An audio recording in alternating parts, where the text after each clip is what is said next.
आपण लाडकी बहीण योजना सुरू केली, अतिशय क्रांतिकारी योजना, लाखो बहिणींना त्याचा फायदा मिळाला।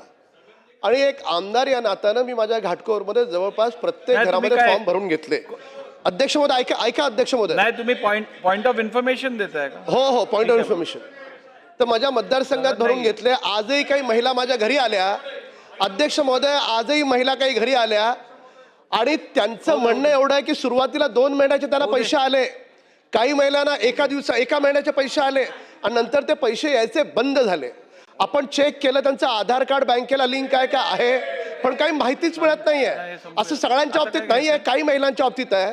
तर माझी शासनाला विनंती आहे की महाराष्ट्रातल्या सगळ्या महिलांना, लाडक्या बहिणींना हे कळावं की ज्यांच्या अकाउंटमध्ये पैसे येत नाही आहेत तर कुठली तरी अशी वेबसाईट असावी की ज्याच्यावर नाव टाकलं तर तिला पैसे येणार आहेत, न येणार आहेत, न येत आहेत तर काय कारण आहे, तिला तिचं कारण कळलं पाहिजे।